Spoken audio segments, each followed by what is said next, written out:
Hi, welcome to WarJeepney. This is Tags, and today we will be covering Firestorm Armada factions of the Zenian League. I'll be running through them so you can choose which of the good guys you'd like to start with.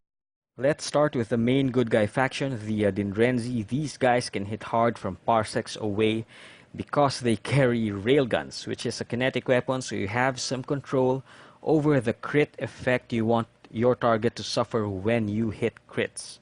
Only problem with the weapon is that it's a fixed mounted weapon, so it's a fixed 4 weapon, and you would really need to maneuver your ships around to line up those shots. Think of it like the wave motion cannon from the space battleship Yamato series. It only fires in a straight line, and it's a very powerful weapon.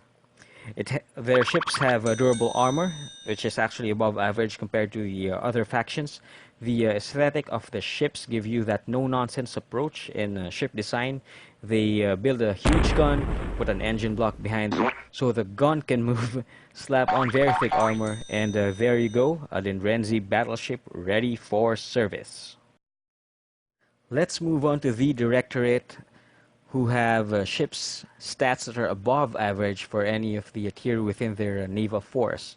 You don't need to skimp on a specific tier, which often happens with other factions since another tier is better. This makes it easier to adjust your tactics, knowing that the dependability across your ship types will be consistent. These guys are a mixed bag of abilities. They have access to the different special technologies of the other factions, like beams and cloaking fields, which makes them very versatile. The faction also has one of the better boarding abilities, although boarding is generally very limited action to do since most can only do it once. Having a very good chance of success would make it very worthwhile to attempt. Now for the aesthetics, they really like the flying saucer approach and also that Star Trek approach, so if you are a Trekkie, you'd more or less be gravitating towards this faction aesthetic-wise.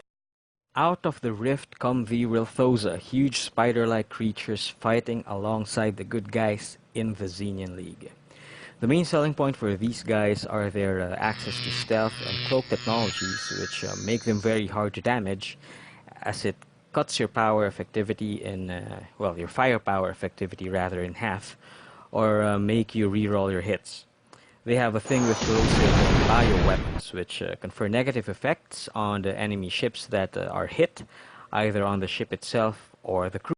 They also have excellent fighter and bomber support, so those little tokens can actually deal a lot of damage. Now for the aesthetics, I really like their ships because the vertical design is quite unique. Remind me of Angelfish and of the game Homeworld, which is one of the reasons I play Firestorm Armada in the first place. So there you go, the 3 main factions of the Zenian League. Next up would be the minor factions. Thank you for watching the video, and don't forget to click the like and subscribe button. This is Tags from WarJeepney reminding you to always choose the good guy.